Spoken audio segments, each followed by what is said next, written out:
Hello, I'm Jonathan Ross. The documentary you're about to watch means an awful lot, to me at least. It's probably the most personal programme I've ever been involved in, and it deals with a subject that I find intensely fascinating, compellingly important, shamefully unexplored and largely undocumented.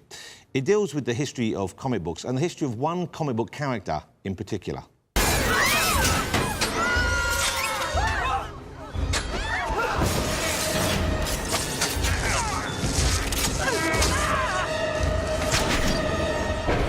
That's Spider-Man, of course. I have very little doubt that you have, at the very least, heard of him.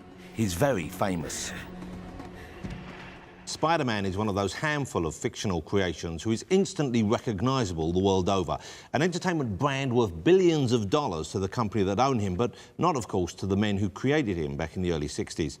In fact, of the two men most directly linked with the creation of Spider-Man, one of them receives hardly any credit at all, has accepted no money from the millions of dollars generated by the movies and the endless stream of merchandising that accompanies them, and lives a modest, intensely private life in New York City.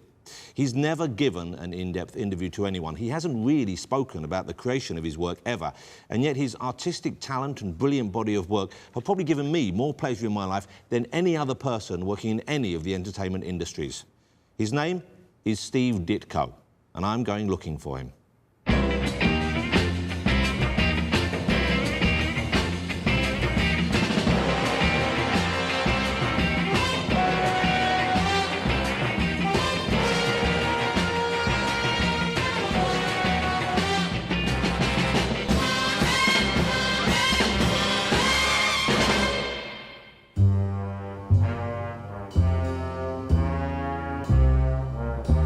This is one of only 3 or 4 photographs of the elusive Steve Ditko known to exist, and trust me, I've spent an inordinate amount of time searching for others.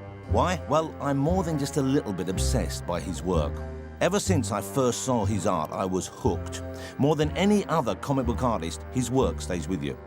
It is far more dramatic, far more insanely imaginative, and far more personal than it needs to be.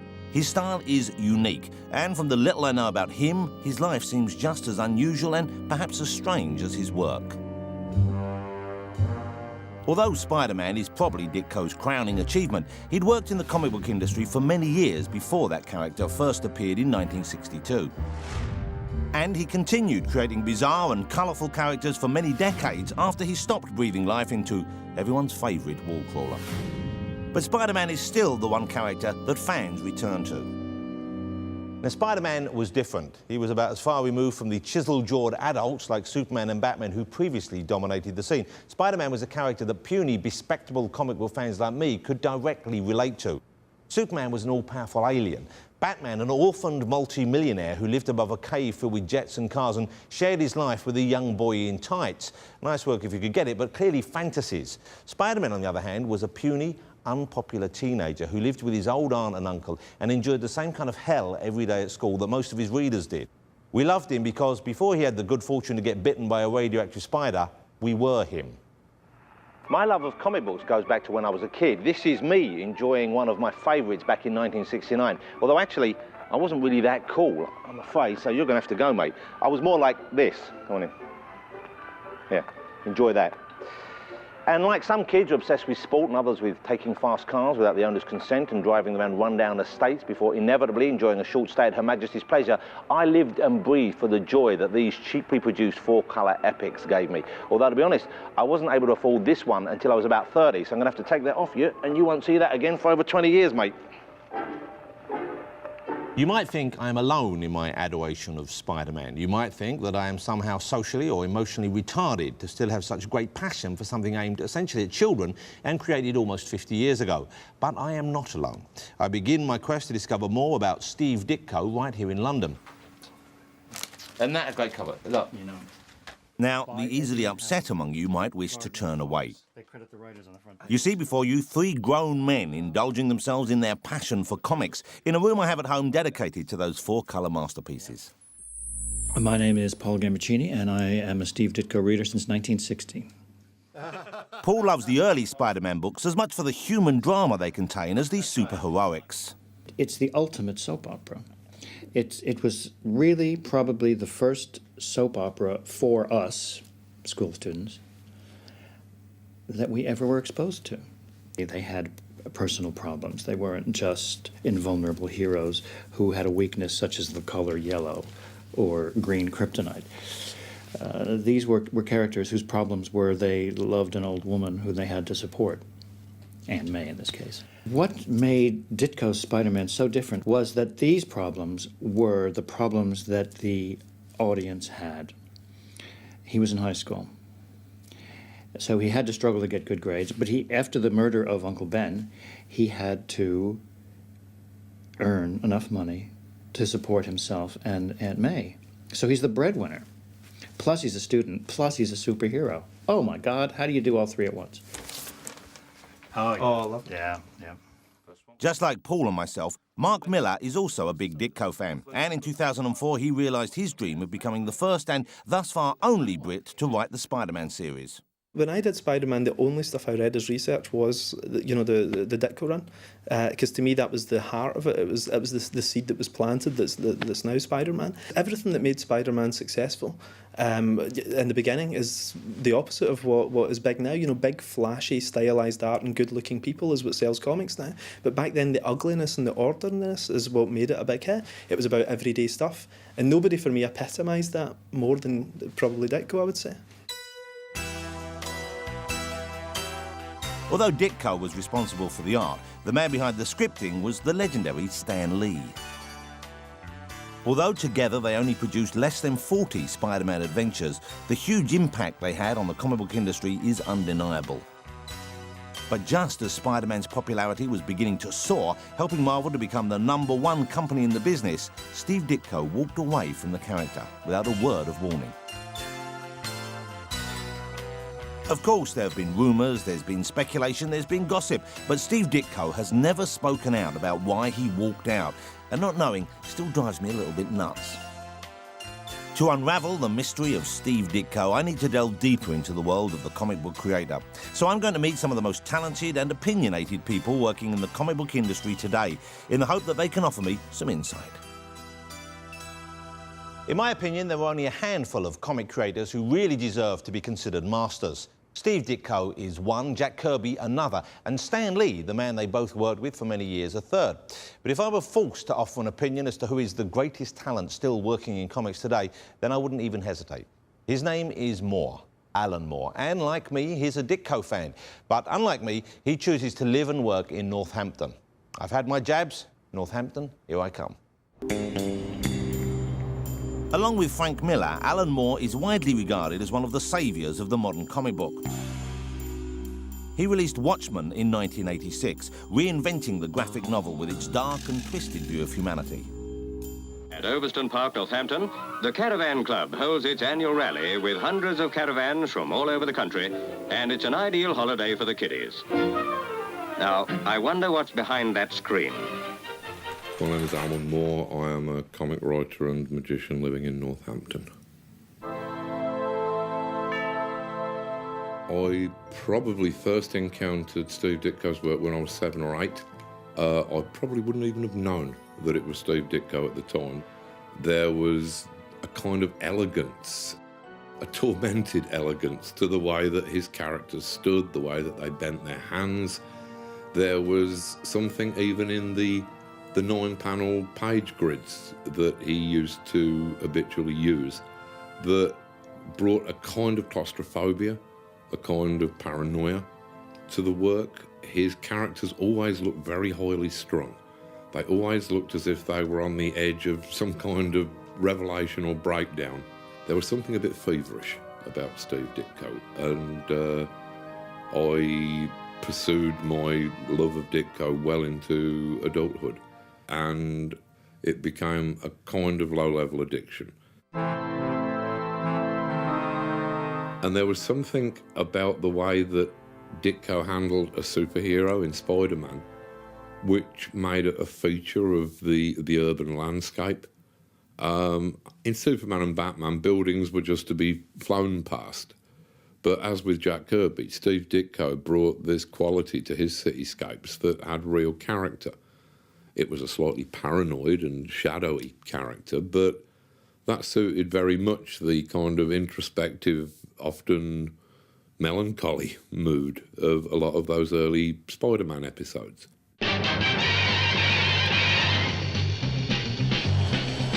Spider-Man, Spider-Man. New York was an inspiration for Ditko. In 1953, he moved there from a small mining town in Pennsylvania and made it his and Spider-Man's home. Here comes the Spider-Man. And it was here that he joined the Cartoonist and Illustrators School. I went uptown to meet his mentor and teacher, one of the true pioneers of the comic book industry, Jerry Robinson. Well, I guess I'm best known in the comics for my work on Batman. I was one of the three original team. Of course, one of the notable contributions, I suppose, is the creation of the Joker. It's remarkable. I have some permanent. Here we have some of Jerry's covers here. Look at that. That's got to be the definitive. A lot of fans like that one best. I love don't this know one. why. Of course, that's a classic image. First one. Jerry taught Steve in the 50s, and even then he noticed Steve's phenomenal ability. Well, he was serious about the art. He was serious about learning. He was dedicated to learning. He was dedicated to becoming a storyteller, a visual storyteller. As part of the course, Jerry would find work for the students in the industry. I wanted to introduce the artists to doing professional work as early as possible. That's the best way to learn, is to do something and then see your work in print and having to do something of professional standards. Jerry hooked Steve up with Stan Lee at Atlas Comics, soon to become Marvel. Although Mr. Ditko hasn't worked full-time for any one comic book company for decades now, I felt my search wouldn't be complete unless I visited the home of his earliest triumphs, Marvel Comics in New York City, where there are still some who remember working with Steve in the early days. Although today Marvel is a multi-million-dollar organisation, back then, when Steve joined in 1956, there were just a handful of artists. Notable amongst them was the great Jack Kirby, widely accepted as the most influential comic book artist of all time. And of course, there was Stan Lee, writer and editor-in-chief. Apart from the comics, one of the few documents of that time is this rather strange record that Stan Lee made for the ever-growing Marvel readership. Okay, out there in Marvel-land, face front, this is Stan Lee speaking. You've probably never heard a record like this before because no one would be nutty enough to make one with a bunch of offbeat artists, so anything is liable to happen. You belong, you belong, you belong, you belong to the Merry Marvel Marching Society. This flexi disc, given free to fan club members, featured the Merry Marvel Marching Society song and a few words from the comic creators themselves. But of course, the reclusive Steve Ditko is noticeably absent from the record. Hey, what's all that commotion out there, Sol? Why, it's Shy Steve Ditko. He heard you're making a record and he's got mic fright. Whoops, there he goes. Out the window again? You know, I'm beginning to think he is Spider-Man. You mean he isn't? Be a good advisor. Never ever vicious. And when Will you be then? Say hello to the fans, Flo Steinberg. Hello, fans. It's very nice to meet you. Hello, I'm Flo Steinberg, and I had the distinct pleasure of working for Stan Lee at Marvel Comics from 1963 to 1968. Okay, let him hear it, gang. You would hear them shouting, or Stan would jump on the desk to make a point. I mean, they were superheroes. I wasn't actually in the room, but you could hear them through the thin walls shouting, and, you know, maybe sometime if something was going on in our office, we'd have to say, hey, keep it down, or something. March along, march along, march along to the song. Although Flo doesn't seem to have changed, over the years the rest of the staff have. Marvel has now grown into a corporation of over 500 workers. Joe Quesada, I'm editor for Marvel Comics. Joe Quesada joined Marvel in the 90s and, of course, is an enormous fan of Ditko. Between Kirby and Ditko, you had probably two of the best masters in the field. You know, Kirby with the way that his characters moved in that very big, over-dramatic sense, and Steve with a much more subtler approach, but yet creating iconic imagery like Spider-Man shooting the webs.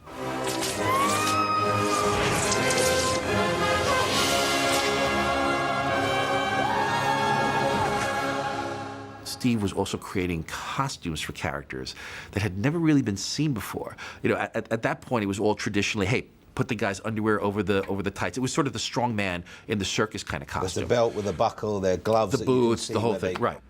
And yet Steve created this bizarre, and I could only put it in the time and place, because to me I see Spider-Man now and it's commonplace. But I could only imagine when this was created in '62 that people looking at it going, that's the weirdest costume ever. And his face is covered, which is, you know, a huge change from what has come before. Where usually characters, if they're getting masked, they wear the cowl, with a little domino mask kind of thing. That's one of the reasons why Spider-Man is so relatable. When he puts on that mask, he could be anyone. Cool Spidey outfit. Thanks. Where'd you get it? I made it. Looks uncomfortable. It gets kind of itchy. In the years following Steve Ditko's decision to leave Spider-Man, the character's popularity continued to boom. There was this rather poor animation series in 1967, although, admittedly, that's one hell of a catchy tune.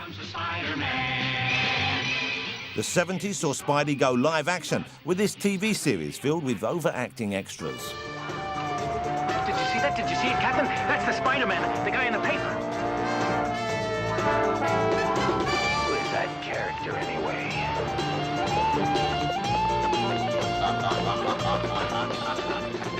And this rather brilliant oddity from Turkey shows a different side to Spider-Man, casting him as a ruthless, evil sadist.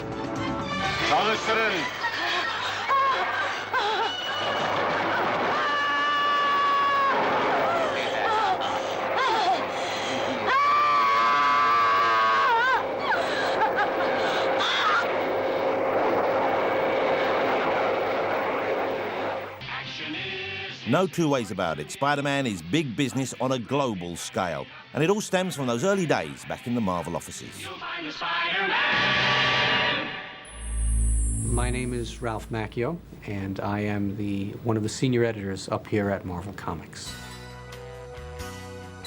Ralph Macchio has worked at Marvel for 30 years, editing the adventures of Spider-Man and Daredevil, among others, and he has first-hand experience of working with Steve Ditko.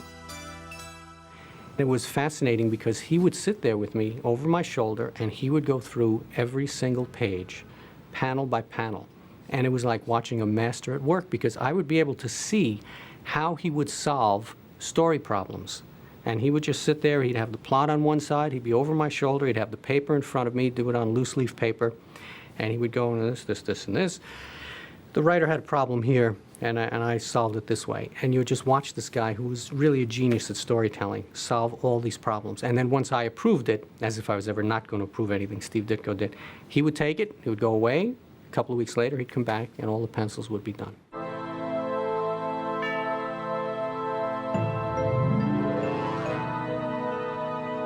Although we've spoken almost exclusively about Spider-Man, there was another creation of Ditko's that was cleaning up with the fans.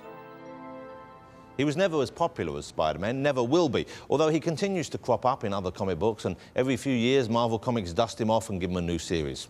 He was a surgeon, perhaps the greatest in the world, but he was vain and proud and callous towards others.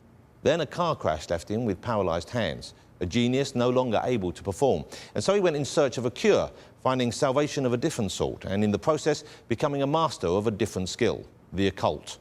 I give you Dr. Strange, master of the mystic arts.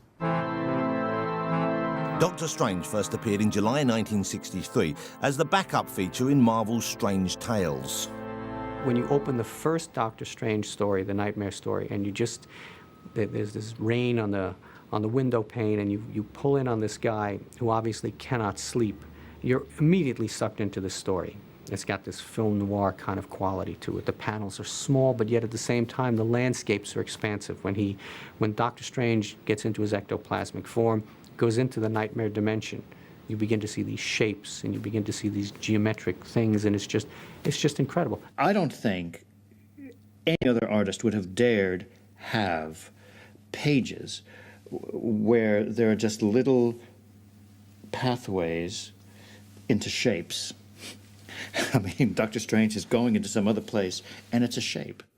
Doctor Strange's entire universe, with all of these psychedelic floating giant mouths and cubes and spheres, you suspect that probably Ditko was investing an awful lot of his own personal symbology in just the odd floating shapes in the background.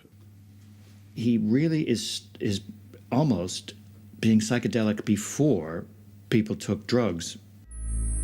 Hello, my name is Kat Ironwood, and I've been involved in comics as an editor for many years.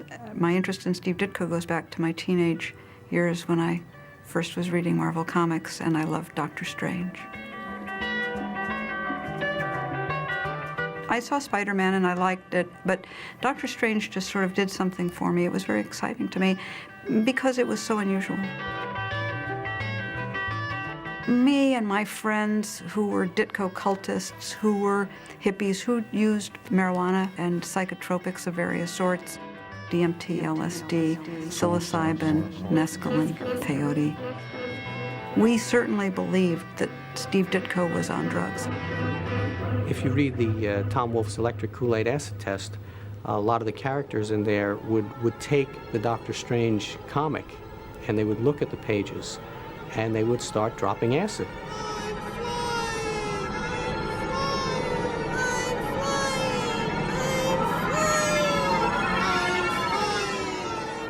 Very odd piece of work in that Steve Ditko, who was politically very conservative, was suddenly the idol of a whole generation of hippies who were reading some kind of drug parable into these colourful other dimensions that Doctor Strange was zipping through, all without ever leaving his Greenwich Village apartment. He would just be sitting there on the floor in a trance while imagining that he was battling the dread Dormammu in some kind of zone of the nether dimensions. I asked Steve about that. I said, Steve, you know, I know you're not into hallucinogens and all that. I said, where did that come from? He said it was just thought. He said, I just put a lot of thought into what another world would look like. And this is what came out of his head.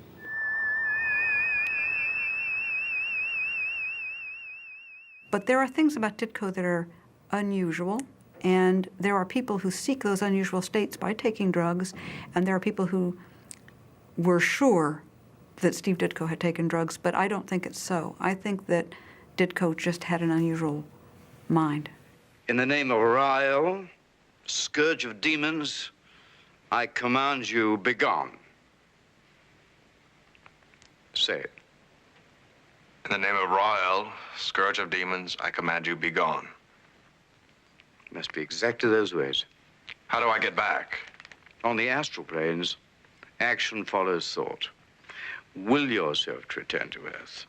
Hold the thought in your mind, and you'll come back. When does it begin? Now.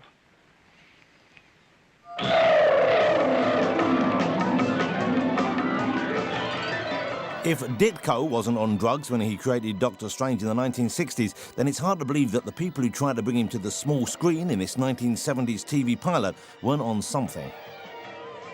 There was a Doctor Strange pilot. I don't know if you ever saw that.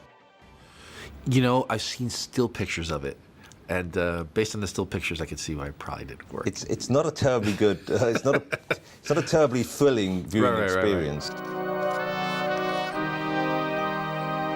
So with Doctor Strange a genuine cult hit and Spider-Man going from strength to strength, it's clear that Steve Ditko was at the height of his powers, and his partnership with Stan Lee was a huge commercial success.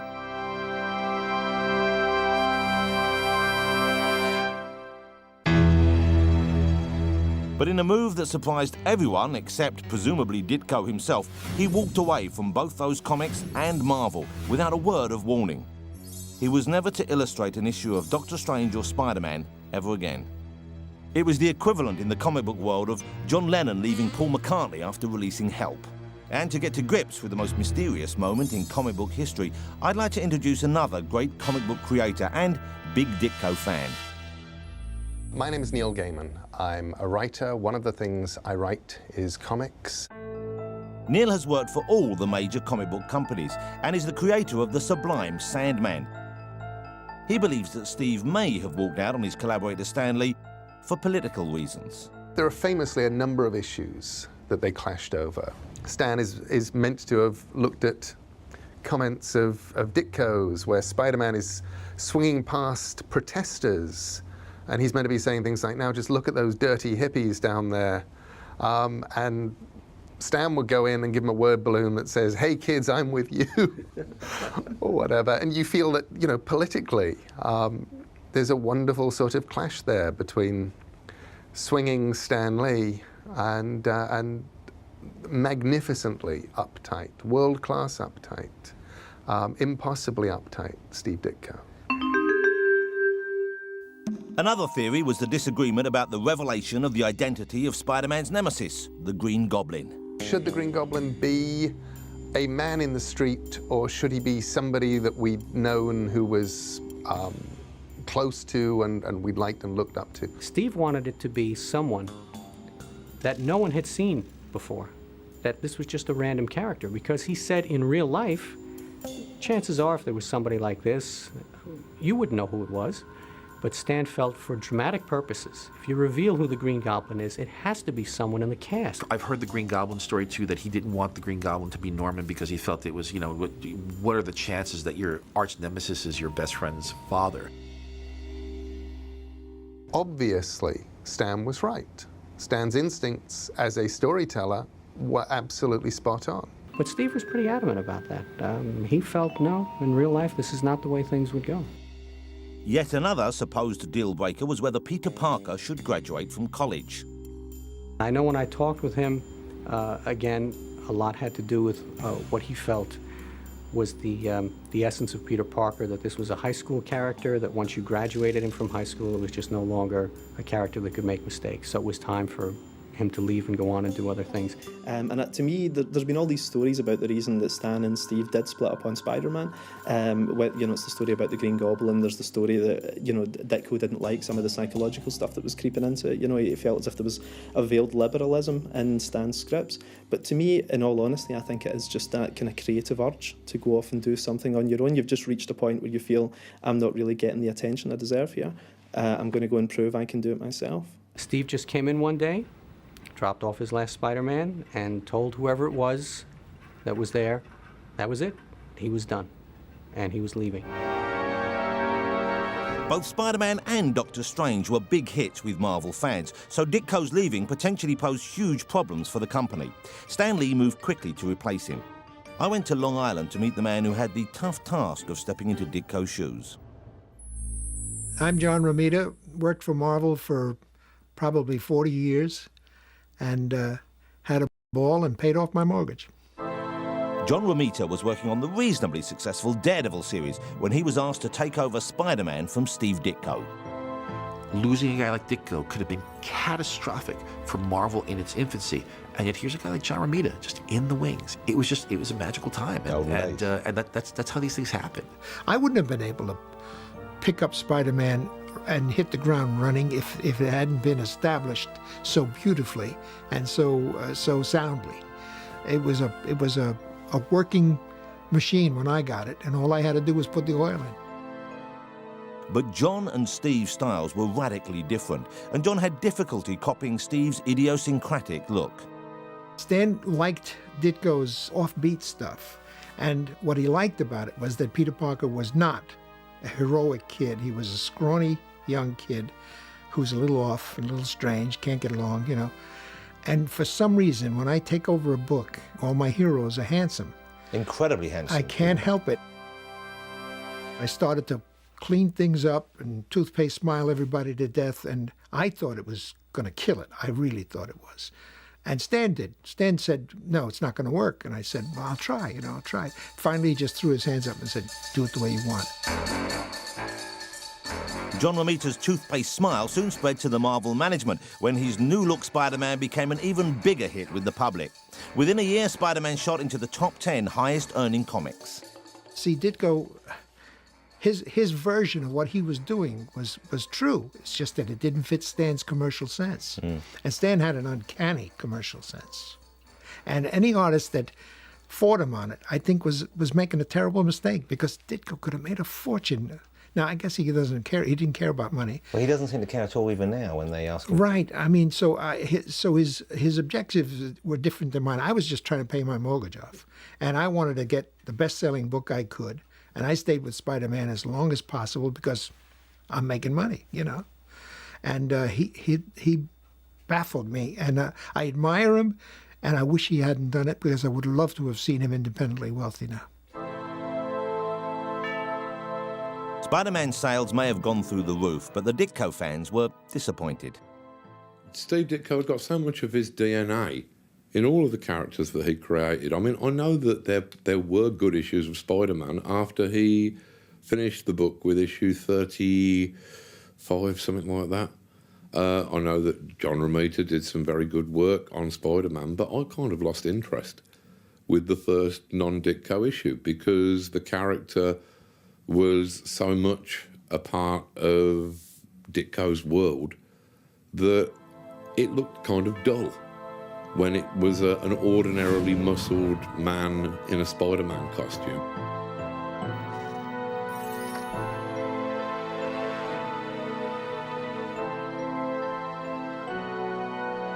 Although he left Marvel, he didn't, of course, leave the world of comics. First, he went to a company called Charlton, based in Connecticut, who never enjoyed the success of the big companies and paid considerably less, but rather tellingly had a reputation for letting artists and writers do more or less what they wanted without editorial intervention.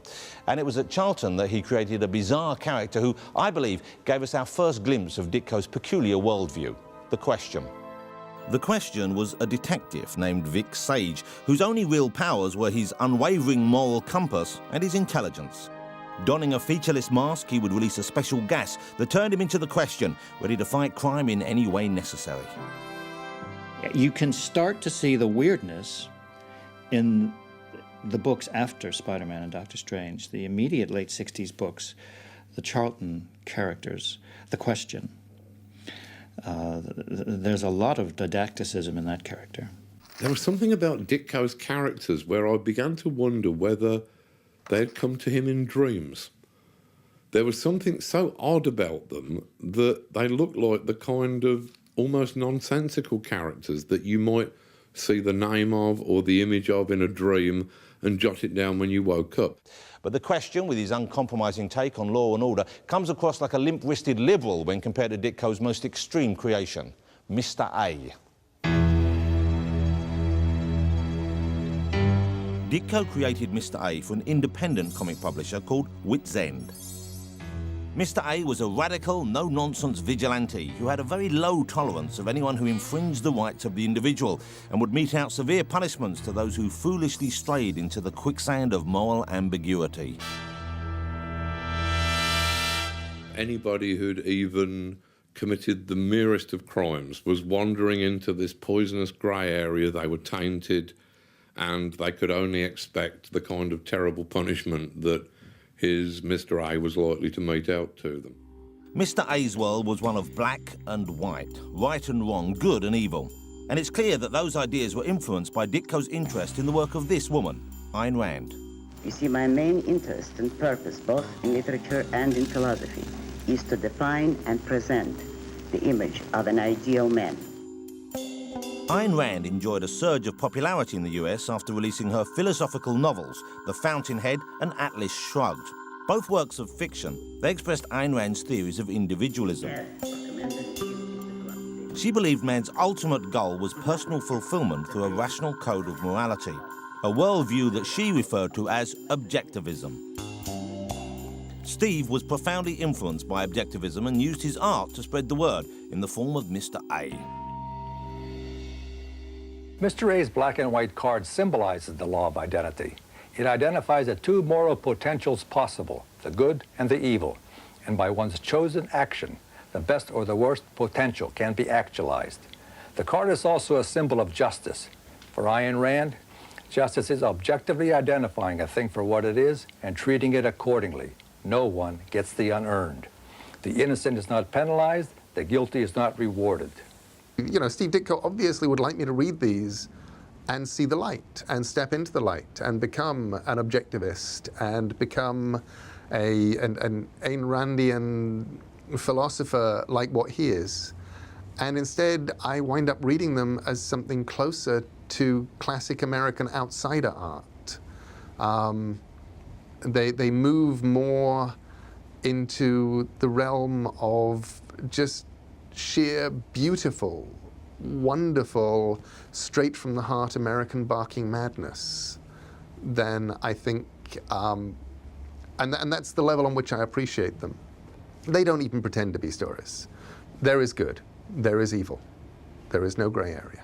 One of the stories that I remember hearing, I think from Marv Wolfman, about Steve Ditko was him going to visit Steve Ditko when I think Steve was living above a thrift store somewhere in New York, and they'd had a pleasant conversation, and before Marv Wolfman left, Steve Ditko said, I just want to show you something. And he took a little white empty calling card and took a magic marker, drew a line down the middle, and shaded one half of the card in black and said, there is white and there is black and there is nothing in between.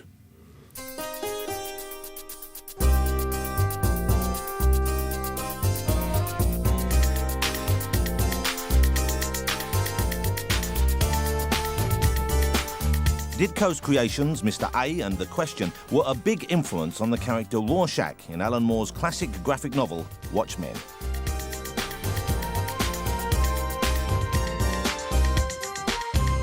The most unpleasant right-wing character is Rorschach. He almost ends up as the hero of the book. He's certainly the character who seems to have the most ferocious integrity. Even if his politics are completely mad, he has this ferocious moral integrity that has made him one of the most popular characters in the book.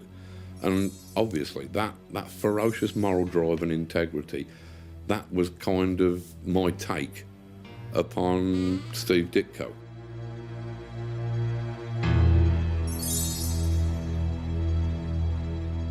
Somebody had been interviewing Ditko and had said, have you ever heard of this book, Watchmen? And he said, what's that? And they said, well, it's got this character in called Rorschach. And he said, oh, yes, Rorschach. He's like Mr. A, except he's insane. Most of Ditko's fans found the character of Mr. A tad extreme, and I suspect that many were shocked to realise that Ditko's politics were somewhat different to their own. Kids, meaning teenagers, college students, who were eating up Marvel Comics at that time, did not want to be told, you can either do it the right way or you're wrong. Young people don't like to be told that they're wrong, and Steve was being too stern for them, and he lost them. And he never got it back. Steve Ditko's return to mainstream comics and more obviously commercial characters came in 1968 when he joined Marvel's biggest rivals, DC, and served up two typically offbeat new creations, The Hawk and the Dove and The Creeper. The Hawk and the Dove seems to be an attempt by Steve to dramatise the two opposing sides of the debate over the Vietnam War. The Hawk side of the equation is perhaps a little bit non-intellectual, perhaps a bit headstrong, but he's a big, rugged, can-do action hero. The Dove half of the equation is a simpering, effete character in a lackluster blue and white costume. And all he does, he doesn't get into fights, he stands around and agonises about the need for violence. It was obvious where Ditko's sympathies lied in the equation. He then baffled everyone with a creation known as the Creeper, a superhero with strange powers. Basically, the only thing that the Creeper had going for him was his freakishness. He just used to sort of jump around in a yellow and green and red garish costume laughing. And this seemed to be his major superpower, that he could laugh at will. While other publishers allowed Steve to create odder and odder characters in the hope that he would lay another golden egg, Marvel went on to enjoy monumental success on the back of Spider-Man, not only from the comics, but more importantly, the licensing of films, games and toys. Doctor Strange, look, you see, and even there, even after this time, in the background there, that Marvel Masterwork pin-up is a Steve Ditko. So this is a toy now in the year 2007. Maybe this was from 2 years ago or something. And it's a clearly Ditko influenced design and artwork. And look, does he get his name on anywhere? No. That's not fair. More often than not, the writer, in the case of both Spider-Man and Doctor Strange, that writer was Stan Lee, who was also Marvel Comics editor-in-chief at the time, received more or less full credit for the characters. But recently, fans have come to realise that things weren't that simple. If his only contribution to Spider-Man's world had been the costume, then Ditko deserved the credit, but it was much more than that. In fact, in the case of Doctor Strange, it was everything. There does exist a hardcover anthology of Steve Ditko called Marvel Visionary Steve Ditko, and in the introduction it prints a postcard that Stan Lee had sent me, which I gave to the comic reader, saying that we've got a 5-page filler coming up in Strange Tales. Nothing great, but we might be able to do something with him. It's by Steve Ditko. It's called Doctor Strange. 'Twas his idea. 'Twas Steve's idea. That's a quote. And Marvel have even printed it. So we now know for sure that was Steve's idea. I mean, Steve Ditko, as far as I understood it, has lived in some very reduced circumstances throughout his life. When Marvel have been raking in money hand over fist with characters that he created or co-created, but which essentially, in my heart, were Steve Ditko creations.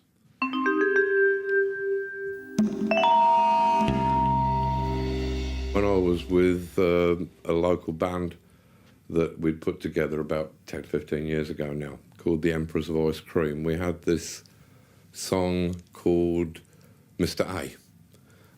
It was the main chorus was a shameless rip-off of Sister Ray by the Velvet Underground.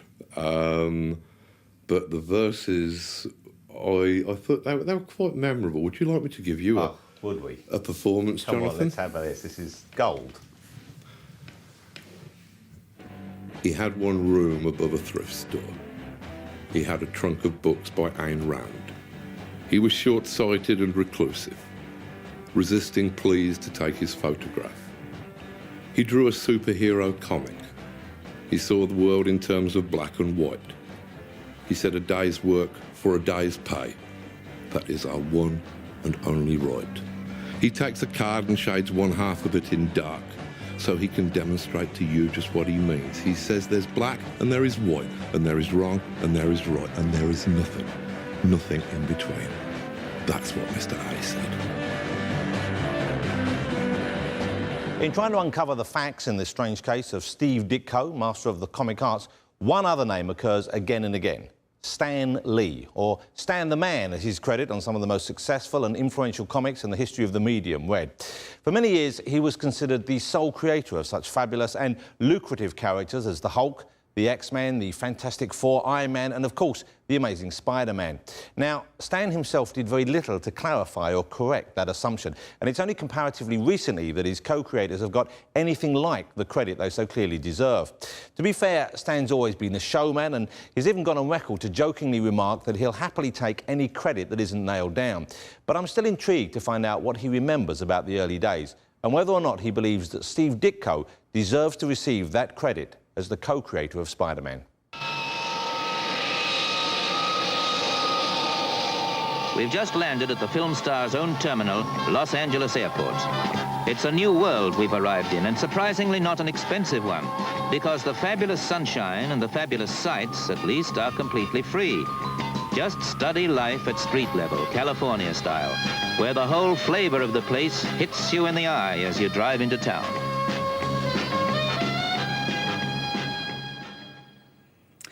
Hi, my name is Stan Lee, and I was the head writer, editor, and art director at Marvel Comics for many years. I thought up the Fantastic Four, and it did well. So we did another book called The Hulk, and then we did Spider-Man and the X-Men, and on and on. And of course, on the seventh day, I rested.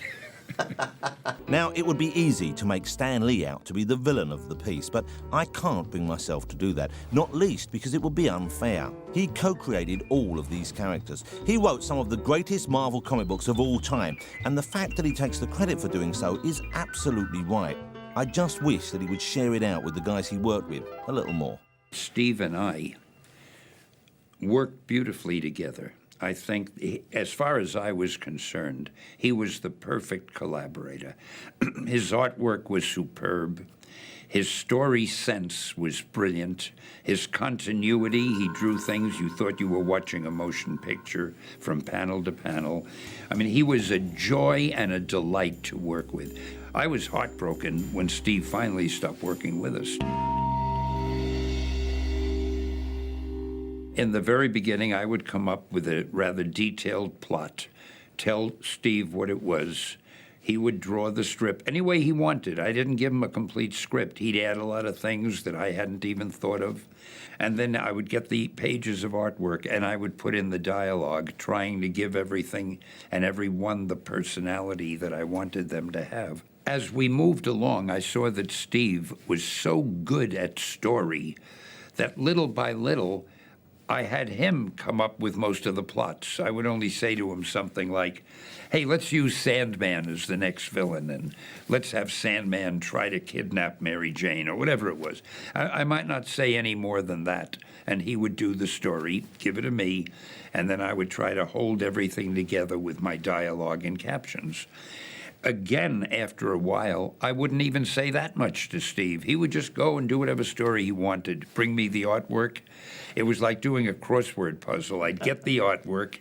It was all something I hadn't seen before. I didn't know what to expect, but it was up to me now to put the words and captions and sound effects and whatever in and make it seem like a cohesive whole. In the past, Stan Lee has often been referred to as the sole creator of Spider-Man, something that has upset the publicity-shy Steve Ditko. He had complained to me a number of times when there were articles written about Spider-Man which called me the creator of Spider-Man. And I had always thought I was, because I'm the guy who said, I have an idea for a strip called Spider-Man, and so forth. Steve obviously felt differently, and in 1999, in a small fanzine, he depicted the two sides of the story as he saw it. This is his only known response to the claims that Spider-Man was solely Stan Lee's creation. Steve had said, having an idea is nothing, because until it becomes a physical thing, it's just an idea. And he said it took him to draw the strip and to give it life, so to speak, or to make it actually something tangible. Otherwise, all I had was an idea. So I said to him, well, I think the person with the idea is the person who creates it. And he said, no, because I drew it. Anyway, Steve definitely felt that he was the co-creator of Spider-Man. And that was really, after he said it, and I saw it meant a lot to him, that was fine with me. So I said, fine, I'll tell everybody you're the co-creator. That didn't quite satisfy him, so I sent him a letter. I put it in writing. To whom it may concern, this is to state that I consider Steve Ditko to be the co-creator of Spider-Man, along with me, something like that. And I sent it to him, and I said, you can show this to anybody you want to. And I found out that Steve still objected to that because he felt I used the word consider. I consider Steve to be the co-creator. Apparently, he felt that wasn't definite enough. So at that point, I gave up. I mean, we just, I haven't spoken to him or heard from him since, I don't think. But do you yourself believe that he co-created it? I'm willing to say so. That's not what I'm asking you, Stan. No, and that's the best answer I can give you. So it's a no then, really? Pardon me? So it's a no then? No, I really think the guy who dreams the thing up created it. You dream it up and then you give it to anybody to draw it. I mean... But if it had been drawn differently, it might not have been successful or a hit, I suppose. Yeah, but then I would have had created something that didn't succeed. Valid point. But I don't want to... you made me say that in this documentary that you're doing, and I'm sorry I said it because I'm happy to say I consider Steve to be the co-creator. But you can see... I think if Steve wants to be called the co-creator, I think he deserves to be called the co-creator because he had done such a wonderful job. Stan has told me that he was insistent that on the movies that Steve's name be right alongside his with Spider-Man. So Stan, who to me was a guy who I think unfairly has been kind of seen as a guy who took credit for everything when he had people like Kirby and Ditko working with him. I never saw it that way. I always got the sense when I was reading the books that the two of them were very much in collaboration, and whenever something, again, was plotted by Ditko, it said plotted by Ditko. And for many a comic book fan, the absolute genius of the Ditko-Lee collaboration was best demonstrated in Spider-Man issue number 33, the final chapter. Do the list of the greatest superhero moments in comics. Up there, probably at number one, certainly in the top 2 or 3, is Spider-Man crushed by the weight of the fallen masonry, summoning his inner reserves and realizing that, you know, he can do it. And it's a pure Ditko moment as he pulls himself up. Even the cover is great. It's just a word balloon-less image of Spider-Man struggling to lift the machinery while the water's dripping down on him. Steve, and it had nothing to do with me, this was all Steve's idea, when he brought me the pages, he had devoted something like 3 full pages just showing Spider-Man pinned under that heavy weight and trying his best to extricate himself. Steve Ditko's drawing was completely expressive on its own, and the way that he told it in these very small panels with a very small figure of Spider-Man crushed under this immense weight of machinery, it told you everything that you needed to know.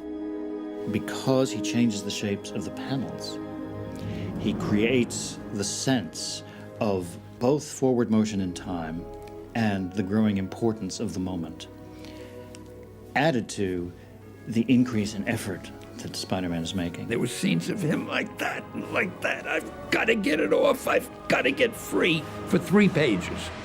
That sequence made it kind of obvious that it was mainly the visual dynamics that were powering the scene. Yes, Stan Lee was putting balloons in that said, oh, I must try harder, no use, can't do it, and things like that. Until finally, full page, he lifts the machine off. It's so brilliant a use of the medium. And this is when you bless a creator, because you say, this vindicates comics, because this can only be done in comics. For most of my life, I've loved and enjoyed the work of Steve Ditko. For many years, I accepted that although he was still alive and well and working, I'd probably never get to read or hear his side of the story, much less meet him. But seeing as we've gone to all this trouble to tell his side of what went on as fairly as possible, I really couldn't give up without trying. So after securing his phone number, I plucked up the courage to visit his office with my trusty sidekick, Neil Gaiman, the boy wonder, and asked for the chance to meet him face to face.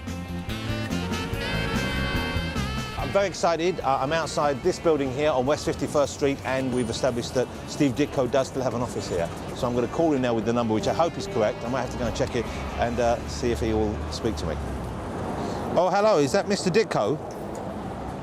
Hello, Mr. Ditko. My name's Jonathan Ross. I'm a huge fan of your work, and I'm over here from London, England. Would it be possible for me to pop by and say hello to you and visit you at your studio? No? I couldn't entice you in any way whatsoever.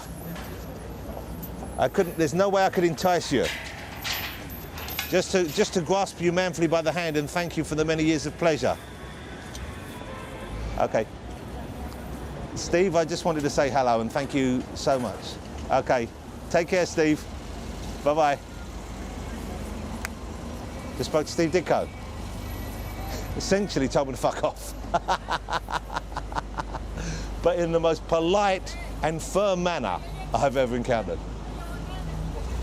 Okay, shall we go and knock on his door? Do you want to? Yeah, well, not with the crew, but let's go up there and just see. Let's do it. Okay. Okay. Me and Neil are now going to go and upset him, but we've got to do it, haven't we, Neil?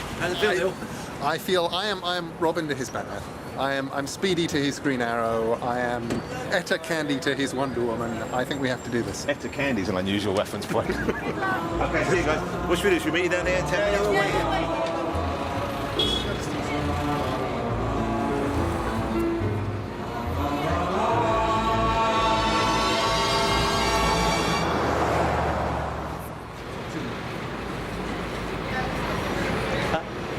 Just went and shook Steve Ditko's hand and had a long chat with him. We had a very long chat with him. We had a long chat with Steve Ditko, and he talked to us about creating Spider-Man, and I said, can I ask you a big favour, could I have my photograph taken? He went, oh no, wouldn't have his photo taken. He was so sweet, wasn't he? He was just the loveliest man. We tried to put our head into his room, but he was great. He gave us comics. He gave us, look, he gave us comics. He handed us some of his old... And just absolutely... And he said if he knew people would come knocking, he kind of wished he hadn't put his name on the door. It was quite magical, actually. It was really, really cool. He answered all of Jonathan's questions, and even a few of mine, and I think that we shouldn't say any more, really. We can't talk about it. It's a bit like Fight Club, okay? Yes. The first rule of Fight Club is you don't talk about Fight Club. The first rule of Ditko is we can't share Ditko with you. Yes. But we went in search of Steve Ditko, and we found Steve Ditko, and that's all you need to know.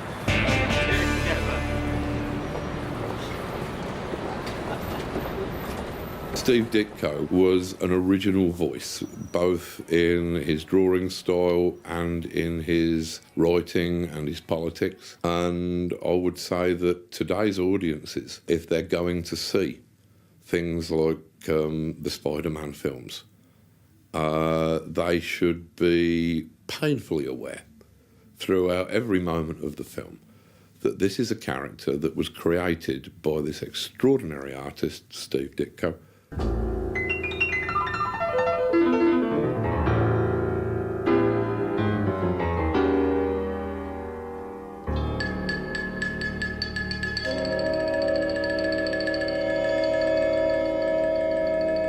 So I went in search of Steve Ditko and I found him. And he was thoroughly decent and nice and charming and patient and didn't want to be filmed or photographed. And although you might feel a little bit let down, I'm afraid that's tough. I'd rather respect the wishes of a reclusive 80-year-old genius than bow to the basic instincts of my beloved audience. If it is any consolation, I can tell you that I phoned Steve, we're on first name terms now, of course, and asked him if I could interview him for this show, and of course, he said no. But in the course of that conversation, I told him just how much his work had meant to me and his thousands of other fans out there, and he seemed genuinely pleased. So it was all worthwhile, he asked. Yes, Steve, I said, it was all worthwhile.